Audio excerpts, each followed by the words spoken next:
대구 경북 신공항 보도와 관련해 대구시 고위 공무원이 대구문화방송 제작 담당자를 명예훼손으로 고소한 사건에 대해서 최근 경찰은 무혐의 결론을 내렸습니다. 그런데도 대구시는 취재 거부를 유지하고 있습니다. 홍준표 대구시장은 언론을 적극적으로 이용해 홍보하면서도 자신에 대한 비판 보도에 대해선 재갈에 물리며 언론 자유를 침해한다는 지적을 받고 있습니다. 신병철 기자의 보도입니다. 유수민이 한국언론진흥재단의 뉴스 빅데이터 분석 시스템 빅카인즈로 권영진 전 대구시장 재임 기간과 홍준표 대구시장 취임 이후 대구 경북 신공항 관련 보도 건수를 분석했습니다.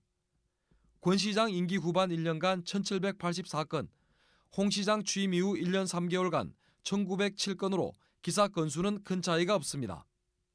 전임 권영진 시장 때인 2020년 7월부터 1년 동안은 권 시장을 비롯해 주요 인물로 거론된 사람은 11명이었지만 홍준표 시장 취임 이후에는 홍 시장 등 6명에 그쳤습니다.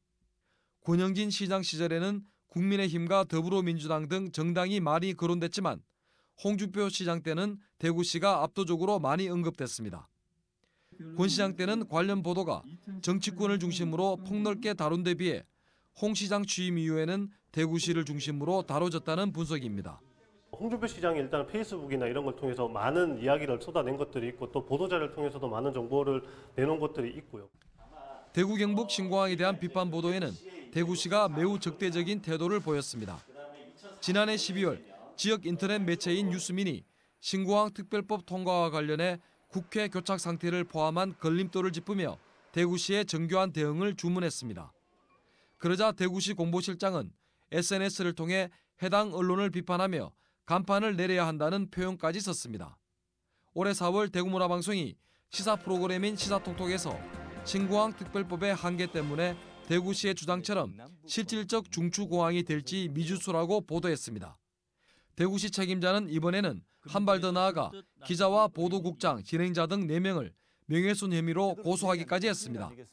대법원 판례에 따르면 정부나 국가기관의 정책 결정이나 업무 수행과 관련한 사항은 감시와 비판의 대상으로 공직자 개인에 대한 명예훼손이 될 수 없습니다. 경찰 역시 무혐의 결론을 내렸습니다. 실제로 이런 고소들이 자꾸 반복이 되면 언론사 입장에서는 자기 검열을 계속할 수밖에 없고 무슨 말을 할 때마다 혹시 고소당하지는 않을까 위축되는 결과가 생기는데 그것이 우리 헌법재판소가 가장 우려하는 언론의 자유를 제약하고 침해하는 위축 효과입니다. 신공항 보도 이후 홍 시장이 강력한 대응을 지시하자 대구시는 대구문화방송에 대해 반년째 취재를 거부하고 있습니다. 홍 시장은 앞서 연합뉴스가 대구시청 구내식당의 시장 전용석 등 과잉 의전 구설수 기사를 보도하자 연간 1억 원에 가까운 구독료 납부 중단을 선언하기도 했습니다. 홍 시장의 이 같은 언론관과 비판적인 언론에 대한 대구시의 적대적인 태도가 무관하지 않다는 지적을 받습니다. 언론계 안팎에서는 암묵적으로 암암리에 광고나 이런 사업비로 대구시에 압박을 받고 있다는 이야기도 오고 가고 있는 상황이기 때문에 대구 지역 시민사회단체들은 대구시장의 취재 거부와 언론 길들이기라는 주제로 긴급 좌담회를 열고 홍준표 시장의 태도 변화를 촉구했습니다. MBC 뉴스 신병철입니다.